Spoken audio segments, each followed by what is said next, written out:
Hi, everybody. George Chamberlin here, executive editor at the Daily Transcript. Just finished up another one of our roundtables. Boy, was this a good one. It was about women in the law, women attorneys, and it was a very lively conversation, a lot of great dialogue, really some very interesting talk about the law profession and the role that women have achieved in that. And Tierney Plum was the reporter in the room who will be writing content for the website and for the paper as well on this. One of the people that joined us on the roundtable is Danielle Humphries. She's with the firm of Marks Finch as an attorney. And thanks for coming in and doing this today. Thank you. What'd you think of the roundtable? I thought it was a lot of fun. I mean, what a great group of women, and what a great idea to get women together to discuss issues like the issues we were talking about. Mm-hmm. Well, there were so many things that came up in the roundtable, so let me just throw a couple of thoughts at you here.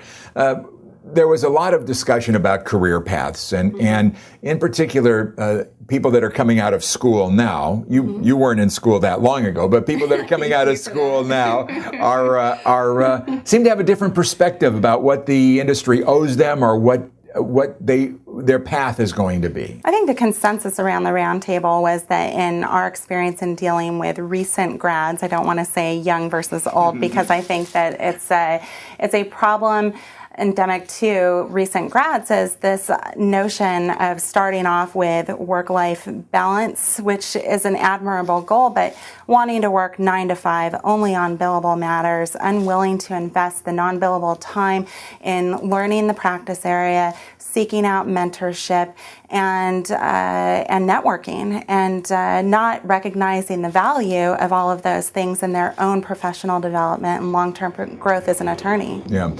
Speaking of mentorship, let's go with that, because you're involved with an organization here in town that is really involves a number of the elements you just discussed. Talk a little bit about MAMA. MAMA's, it's Mother Attorneys Mentoring Association of San Diego. Okay. We were founded in 2007. I came on the board the year after, and I am now president. And we basically started the group in order to provide women with a supportive environment in which they could discuss issues like the issues we were just discussing, and help each other to problem solve, help each other in professional development. We've actually had members find jobs through their association of mamas, but also help celebrate the fact that we're mother attorneys. It's not a negative thing. It's something that we are all very proud of.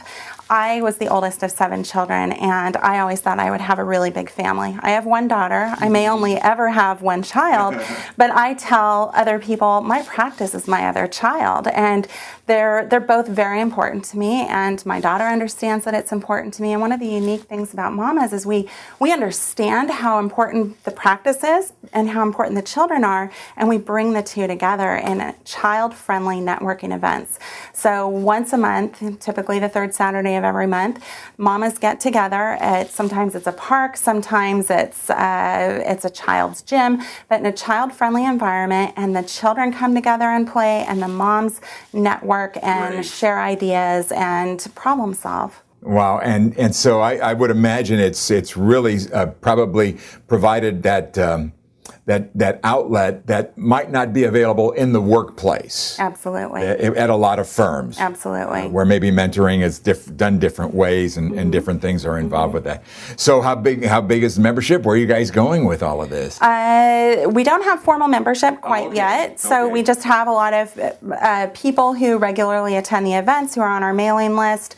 We're in the process of formalizing or attempting to formalize membership, because we are really concentrating this year on our mentoring program and asking people to volunteer to serve as mentors, and then trying to match mom attorneys up with maybe mom law school grads who need mentorship, or new associates, or new people who are unable to find a job and are trying to figure out what they're going to do with their law degree. What's the website again for that? mamasandiego.org. You know, it's interesting. One of the people at the roundtable was very candid today, saying that she chose career over family, and she's been able, because of marriage and stepchildren, to have that in her life. But I think maybe that's a generational thing, that women today, like yourself in the industry, feel that they don't need to sacrifice one over the other or prioritize one. I would agree with that, but I have to tell you, through Mamas, through my association with other attorneys, and through personal experience, I am finding that women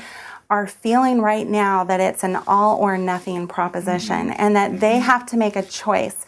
And there's such a high rate of attrition for women leaving law firms because they just don't feel like they can be a good lawyer and be a good mom at the same time. And I have to tell you, I think they're wrong. I think you absolutely can be a good mom and a good attorney at the same time. And I explain it to others as this. There are moms who are home with their children all day long. And at the end of that day, those moms may want to pull their hair out or get away from their children. It's a rewarding experience, but it's taxing in ways that are different for an attorney. For me, I will work through lunch. I will do everything I can to get home in time to put my daughter to bed. And when I am home, she has me, 100% of me. So it's just a different relationship, and I don't think one is better than the other.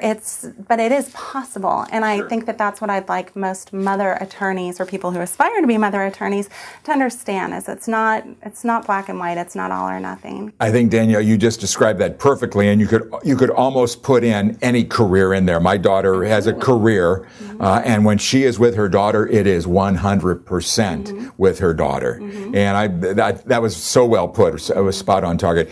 Talk about professionally. What practice? What is your practice? What do you specialize in? I specialize in trusts and estates, and my dad was actually an estate planning attorney, so I was kind of destined for this work. And I started at the trust and estates department for a mid-sized construction law firm 5 years ago. Okay. Yeah, so it has been a big task. There's been a lot of sacrifice, but it has been a really rewarding experience. And my daughter knows exactly what I do, and she is so proud of it. She's so proud of it, and she loves Mama's events. Sure. She's developed her own friends, her own circle of friends within my circle of friends, and it's fun. I love it. I wouldn't do anything else. Well, thanks so much for being part of the roundtable. You contributed a lot. It was really a marvelous event to participate in. I agree. Thank you for having me. Thank you very much. Thanks, Danielle. Great roundtable. Again, read the work that Tierney's putting together for this. I think you'll find it to be a fascinating story about a fascinating group of women who are wonderful professionals and were very willing to talk about how it affects their personal lives and their careers. So it was a lot of fun. Thanks.